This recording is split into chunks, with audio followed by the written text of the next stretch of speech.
어쩜 이렇게 시간이 안 가는지 정말 버스 안에서 고인 이불 속에서 고인은 언제나 너에게 고인. Assalamualaikum warahmatullahi wabarakatuh. Perkenalkan, nama saya Hasifah Putri Maharani dengan NPM 224110131 kelas manajemen 22A. Di sini saya ingin menjelaskan sedikit materi tentang konsep etika. Etika merujuk pada kajian tentang apa yang dianggap baik dan benar, serta bagaimana kita seharusnya berperilaku. Konsep dasar etika meliputi beberapa prinsip utama, yaitu tentang kebebasan dan keadilan. Prinsip ini menekankan pentingnya berperilaku yang adil terhadap semua individu dan menghormati kebebasan individu untuk membuat keputusan yang tepat. Next, ada kejujuran dan integritas.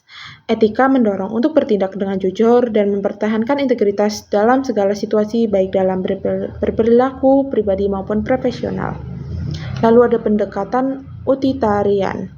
Prinsip ini mencakup memaksimalkan kebaikan untuk kesejahteraan bagi sebanyak mungkin orang.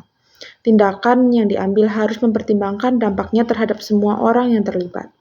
Lalu ada prinsip kepedulian. Etika juga menekankan pentingnya empati dan perhatian terhadap kesejahteraan orang lain. Lalu ada prinsip tanggung jawab. Setiap individu yang bertanggung jawab untuk tindakan dan keputusan yang diambil, baik terhadap dirinya sendiri maupun terhadap orang lain. Lalu ada hak asasi manusia. Etika memperjuangkan hak-hak dasar yang di setiap individu layak terima, seperti hak untuk hidup, kebebasan, berekspresi, keadilan, dan privasi. Lalu ada tujuan-tujuannya. Konsep dasar etika memiliki beberapa tujuan utama. Yang pertama ada mengarahkan perilaku manusia. Salah satu tujuan utama etika adalah memberikan pedoman yang jelas tentang bagaimana seharusnya manusia bertindak dan berinteraksi dalam berbagai situasi kehidupan sehari-hari. Lalu ada mengembangkan kehidupan bermakna. Etika membantu individu dalam mengejar makna hidup yang lebih baik dan lebih berarti. Dengan mematuhi prinsip etika, seseorang dapat merasa lebih berhubungan dengan nilai-nilai yang dianggap penting. Lalu ada memfasilitasi keputusan etis.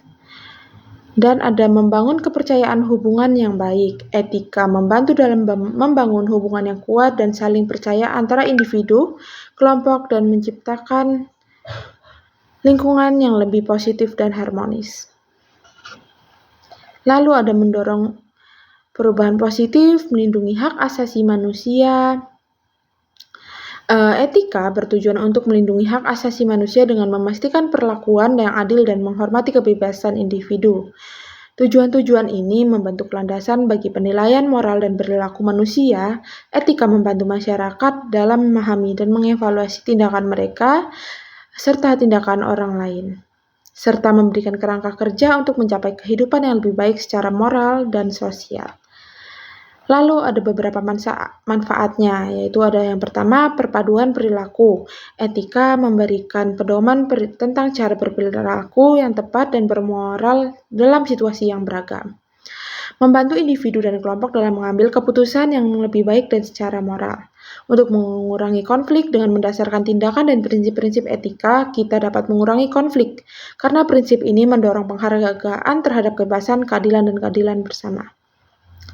Lalu ada membangun kepercayaan, peningkatan reputasi dan kredibilitas, lalu ada peningkatan kesejahteraan individu dan masyarakat. Next, ada pengambilan keputusan yang lebih baik. Etika memberikan kerangka kerja untuk mempertimbangkan beberapa aspek dalam pengambilan keputusan termasuk nilai-nilai moral yang pada akhirnya menghasilkan keputusan yang lebih baik. Lalu ada mendorong perubahan positif dan kekurangan konsep dasar etika sendiri, yaitu ada subjektivitas. Etika seringkali terbentuk oleh nilai-nilai budaya dan keyakinan individu. Hal ini menyebabkan prinsip-prinsip etika menjadi relatif dan dapat berbeda-beda antara individu. Lalu ada kesulitan dalam penegakan. Terkadang sulit untuk menegakkan prinsip-prinsip etika, terutama dalam situasi yang kompleks, di mana kepentingannya dan yang bertentangan mungkin ada. Memutuskan tindakan yang benar secara moral tidak selalu mudah. Lalu ada tantangan dalam situasi darurat, keterbatasan universitas. Meskipun ada upaya untuk menetapkan prinsip-prinsip etika yang universal, hal ini masih sulit karena nilai-nilai moral bisa berbeda di berbagai budaya dan konteks. Lalu ada perubahan nilai dan norma, dan ada tidak menyediakan jawaban yang mutlak.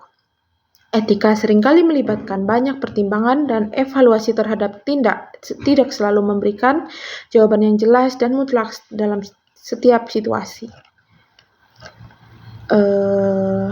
Dan ada beberapa jenis-jenis konsep dasar etika. Yang pertama ada etika deontologis, etika teologis, dan etika keutamaan, serta etika keadilan. Dan yang terakhir adalah teori-teori yang akan kita bahas nanti. Yang pertama, etika utilitarianisme, ada deontologi, etika keutamaan, etika kontraktualisme, dan etika tindakan dan etika aturan, etika keadilan, dan etika religius. Mungkin kita ketemu lagi di pertemuan-pertemuan selanjutnya di pembahasan etika bisnis. Dan mungkin ini saja yang dapat saya sampaikan. Bertemu lagi nanti. Saya akhiri. Wassalamualaikum warahmatullahi wabarakatuh.